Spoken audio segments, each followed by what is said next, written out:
صالح صاحب بہت شکریہ ہمیں وقت دینے کے لیے. صالح صاحب فرمائیے گا, یہ بورڈ آف پیس میں پاکستان کا شامل ہونا آپ کیا سمجھتے ہیں کہ پاکستان کے واقعی مفاد میں ہے؟ اگر ہے تو پھر یہ مولانا صاحب اور اس کے علاوہ جو سیاسی حلقوں میں تنقید کا نشانہ بنی ہوئی ہے, یہ اس کی کیا وجہ ہے؟ جی بہت شکریہ مہوش.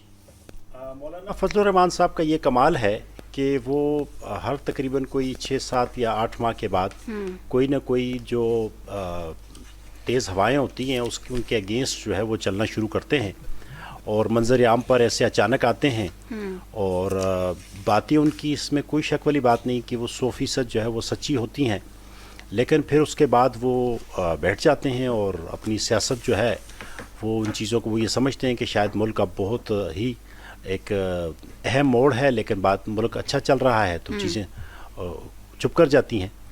اس سے پہلے بھی کئی دفعہ ایسے ہوا ہے. کچھ باتیں ایسی ہیں جو مولانا فضل الرحمان کی اس وقت بہت ضروری ہیں کہ پارلیمنٹ جو ہے وہ اس میں یہ ایشو ڈسکس نہیں کیا گیا. بورڈ آف پیس میں جانے کے لیے اچانک انویٹیشن نہیں ہوا. دیکھیں ایشوز تو ہیں, اس میں کوئی شک والی بات نہیں. وہ اسی لیے کہ پاکستان بورڈ آف پیس کا حصہ تو بن گیا ہے, لیکن پاکستانی قوم نے کیا اس کے بارے میں کوئی ڈیسائیڈ کیا ہے کہ ہم اس وار کا حصہ بننے جا رہے ہیں جو آگے یہ کسی وار میں ہی تبدیل ہوگی.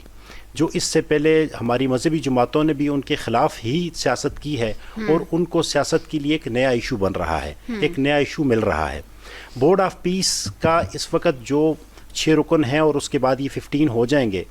اب بات یہ دیکھنے کو یہ ہوگا کہ اوورآل دنیا میں پہلے تو بات یہ کہ پاکستان کو بورڈ آف پیس میں جانا چاہیے تھا, تو پاکستان بورڈ آف پیس میں نہ بھی جاتا ہو ہمارے پاس تو اور کوئی چارہ ہی کوئی نہیں تھا. وہ اسی لیے کہ فائنینشلی ہم اتنے کچھ کرائسس میں چلے گئے ہیں, اتنے کوئی کرائسس کا شکار ہیں کہ IMF جو ہے وہ ہمارے گردن کے اوپر پاؤں رکھ کر ہم سے کوئی بھی چیزیں منوا لیتا ہے. اور اگر اس وقت ہم امریکن بلاک کا حصہ نہیں بنتے تو پھر ہمارے پاس آپشن کیا رہ جاتی ہیں؟ ہمارے پاس تو اس وقت کوئی آپشن نہیں ہے. لیکن ان تمام مسائل کو جتنے بھی ہیں اگر ہم اپنے ملک کی پارلیمنٹ میں ڈسکس نہیں کریں گے, وزیر اعظم آف پاکستان, حکومت پاکستان جو ہے جو ایک وجود رکھتی ہے, اگر وہ اس کو اپنی کابینہ سے اپروو نہیں کرائے گی اور بالا چند لوگ یہ فیصلے کر کے اور اس کا حصہ بن جائیں گے, تو بات یہ ہے کہ ملک تو ایک خلفشار کا آلریڈی جو ہے وہ شکار ہے اور شکار رہے گا. تو اس وقت ہمیں یہ بہت ضروری ہے کہ ریفرینڈم کرایا جائے. ملک کے جو عوام ہیں ان کا بھی اس میں ساتھ ضروری ہے, ان سے اس کی اجازت لینا بہت ضروری ہے. وہ اسی لیے کہ معاشی جو کرائسس ہے اس نے لوگوں کو یہاں جو حالات ہیں وہ اتنا ڈسٹرب کیا ہوا ہے کہ یہ جو ایشو ہے اس کو بتانا پڑے گا کہ ہم نے اپنے معاشی جو ہم نے اپنی کمر ہے اس کو بھی سیدھا کرنا ہے, ہم نے دنیا کے ساتھ چلنا ہے, دنیا میں امن کا پیغام بھی دینا ہے. لیکن کیا یہ بھی دیکھنا پڑے گا کہ جب بھی کبھی حماس کے اوپر کوئی ہماری وہاں کی جو افواج ہیں وہ اگر حملہ کرتی ہیں, ان کے اگینسٹ لڑتی ہیں, تو کیا ہماری افواج بھی ان کا حصہ ہوں گی, ان کے ساتھ لڑیں گی؟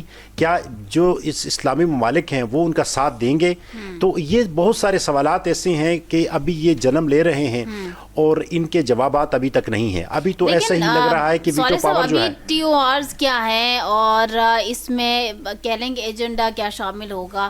پاکستان انکنڈیشنلی جا رہا ہے یا کچھ کنڈیشنز ہیں؟ یہ تمام چیزیں تو ابھی رہتی ہیں نا, یا پھر ہم کہیں کہ یہ with the passage of time یہ چیزیں سامنے آنا شروع ہو جائیں گی؟ نہیں, ایسا ہو نہیں سکتا. وہ اسی لیے کہ ہمارے جو اس وقت کے سپا سالار ہیں اور جو اس وقت حکومتی نمائندگان ہیں ان کی بارہا میٹنگز ہوئی وہاں پہ, اور یہ بورڈ آف پیس جو ہے یہ پورے 1 سال سے ڈسکس ہو رہا تھا. ایسا نہیں ہے, اس کے اوپر پوری ایک پلاننگ ہوئی ہے, ٹھیک ہے.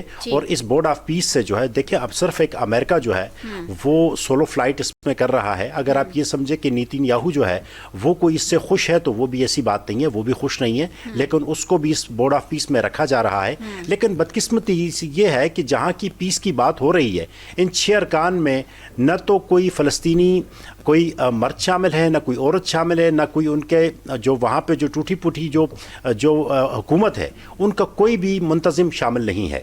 تو اس کا شامل ہونا بہت ضروری تھا. TOR جو ہیں وہ دنیا کے سامنے لانی بہت ضروری تھی. خصوصی طور پر OIC کی جب میٹنگز ہوئی تھیں اس کی اپروول بہت ضروری تھی.